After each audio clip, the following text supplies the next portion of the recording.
반갑습니다. 생명의 빛 전달자 무지에게 박용배 목사입니다. 반갑습니다. 오늘도 건강한 하루가 되시기 바랍니다. 오늘은 신명기 18장 말씀으로 함께 은혜를 나누겠습니다. 신명기 18장은 1절에서 8절까지는 레위인들의 기업에 대한 말씀입니다. 그리고 이제 9절에서 14절까지는 가나안 땅에 들어가면 그 가나안 땅 민족들의 가증한 행위를 절대로 본받지 말라. 그들이 점을 치고 예언을 하고 그래도 절대로 그런 걸 용납하지 말고, 하나님 절대로 그런 걸 원하지 않으시고 가증 여기신다고 철저하게 그들의 행위를 본받지 말고 우상 숭배나 점쟁이나 그 가나안의 민족들의 가증한 행위를 철저하게 파멸시키라고 말씀을 합니다. 그리고 15절에서 22절까지는 하나님께서 모세와 같은 선지자 한 사람을 보낼 것이라고 그의 말을 들으라고 합니다. 마지막 시대에 오실 메시아에 대한 예언이죠. 예수님이 선지자로서 모세와 같은 선지자, 선지자 제사장 왕 역할을 하셨죠. 그런 메시아 그리스도가 예수님인데, 그 선지자 모세가 나와 같은 선지자 하나를 보낸다. 근데 그의 말을 들어야 된다. 그런데 어떻게 알겠느냐? 그럴 때에 하나님이 보낸 사람이라는 뚜렷한 증거가 나타날 것이라고 그렇게 이야기를 하십니다. 오늘 이 세 가지 중에 이제 먼저 레위인들에 대한 기업을 한번 생각해 보십시오.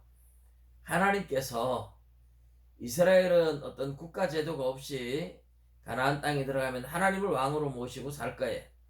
하나님을 왕으로 모시고 사는데 나라에 세금을 낼 것도 없고 왕이 없으니까 국가의 조직이 없으니까.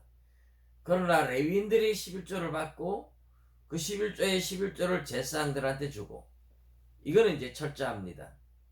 하나님이 이렇게 하신 목적이 뭘까요? 철저하게 하나님 의지하고 사는 민족을 만들어 놓은 거죠. 자, 레위인들을 위해서 11조를 드리지 않는다. 레위인들이 먹을 게 없으면 제사장들한테 올릴 11조도 없겠죠. 제사장들도 먹을 게 없고, 그러면 성전에 앉아서 그냥 굶어 죽을 수는 없으니까 성전을 버리고 이제 떠납니다. 느헤미야 13장에 보면 그런 이야기가 나오는데, 백성들이 뿔뿔이 흩어지면 어떻게 되겠어요?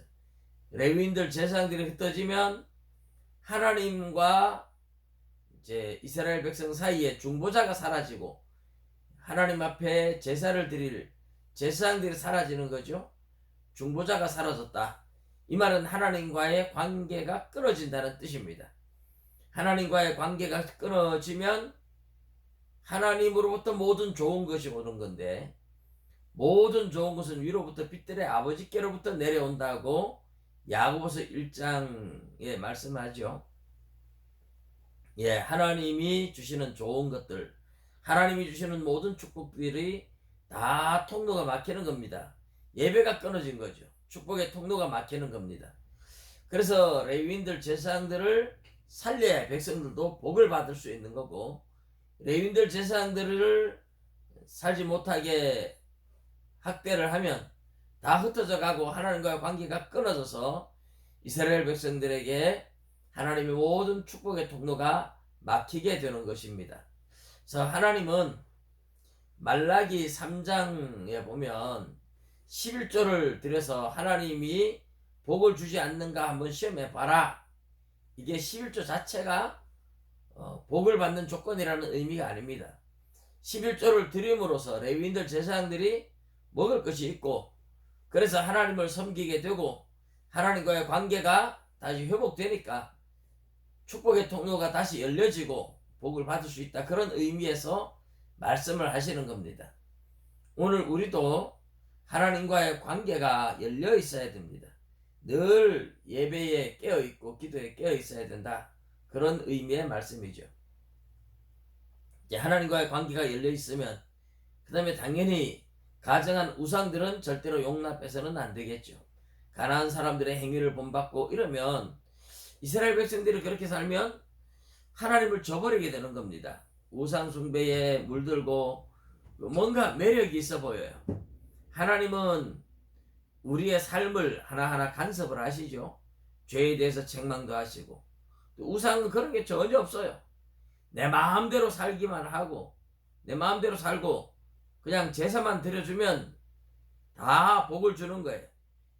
실제로 우상이 복을 주고 그런 건 아무것도 없습니다. 그러나 이제 그렇게 믿는 거죠. 그렇게 생각하는 거죠. 그러다 보니까 우상 숭배하는 게 너무 편한 거죠.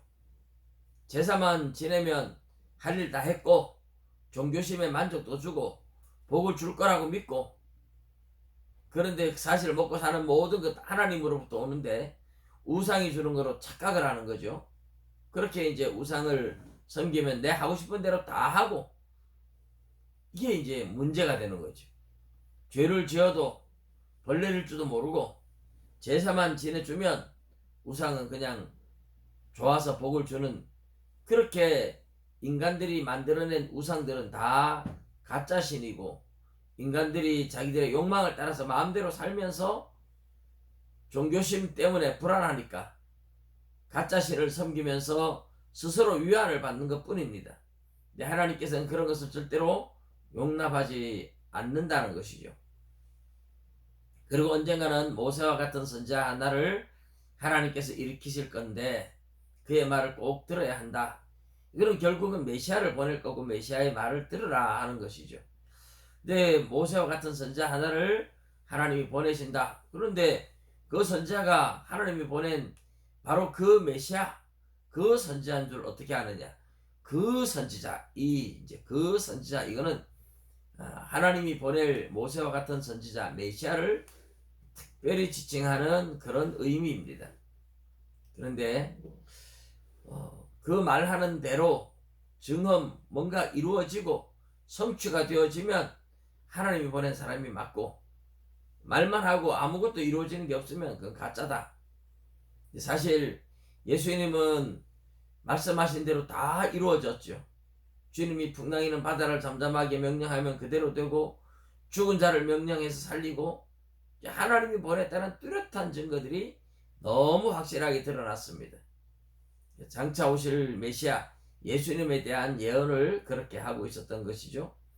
하나님이 이스라엘의 진정한 왕이기 때문에 그 하나님만 섬겨야 되고, 그 하나님을 만나기 위해서 제사장들 레위인들이 중보자 역할을 잘 감당할 수 있도록 국가에 내는 세금은 없지만 11조를 잘 드리도록 그렇게 했습니다.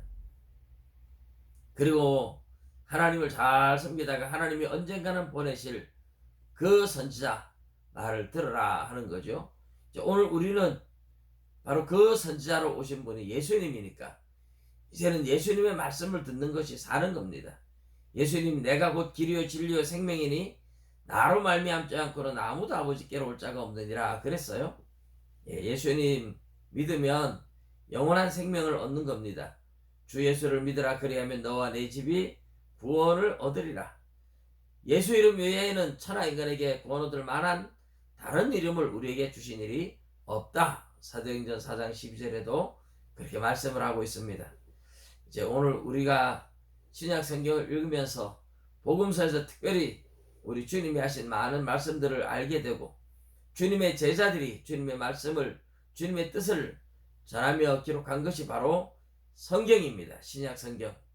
우리가 하나님 말씀을 잘 듣고 순종해서 마지막 천국에 이르는 그날까지 흔들림이 없이 좁은 길 좁은 문으로 승리하며 걸어가시기를 주님의 이름으로 축복합니다. 감사합니다.